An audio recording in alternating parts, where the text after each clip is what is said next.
I suspect that you didn't need to go to the gym while filming this movie. Filming the movie was a workout itself. Yeah, for sure. I was very active. Yeah, there wasn't a lot of standing around doing nothing. It was more the knife fighting that I had to learn, and the fight choreography, was probably the most challenging, and just getting back into shape because I really hadn't been doing anything like this. So it took about 2 months, and I learned how to handle different knives and different things, and then various hand-to-hand combat and stuff. It was fun. I read something, I don't know if you are aware of this. The original script was written in 2016, and it was kind of a homage to the 80s action films, a lot of real action, like body on body, but also it had a lot of nudity, female nudity, and there was an original scene in which Parker is taking a shower and a group of men get into the house to sexually assault her, and she has to fight them naked.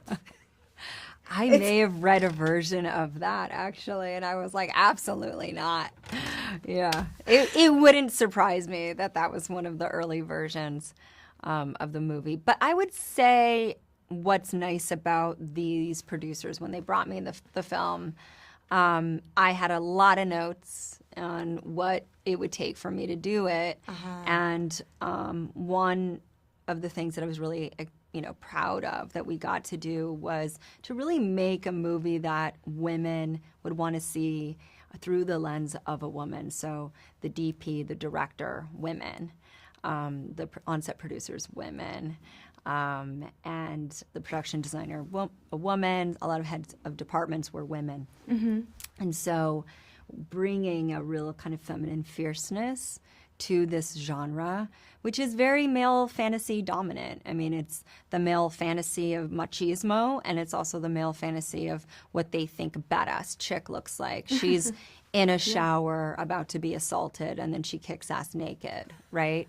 Or she's in a tight leather dress with stilettos and guns, and she's looking cool, and she has no emotion.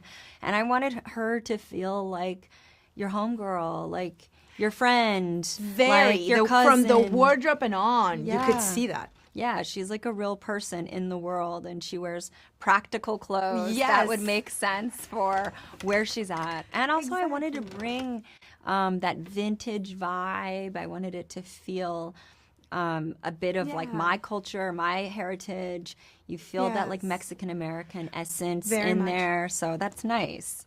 And I think it's a nuance that you don't get to see a lot in film.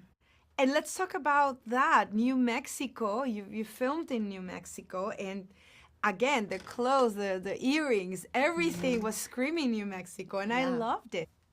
I wanted to also celebrate that place that we were shooting, and also the sort of like history of it and the pride of it. I was like, what? I was talking to the woman who did costumes, and I was like, I feel like it would be cool if this was like the main shirt that Parker wears, like in the end.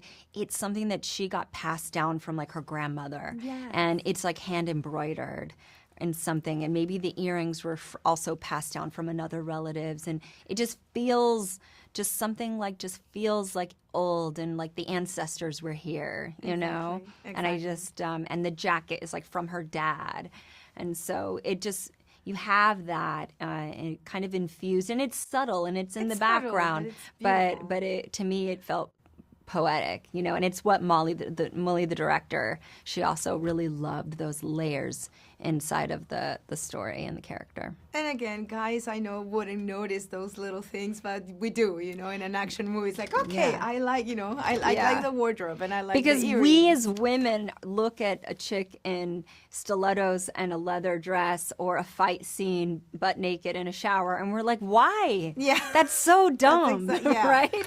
It's our first reaction. The clothes was like comfortable and cozy. Yeah. And I really liked it. It made sense. It made sense. Yeah. Thank you. Of course.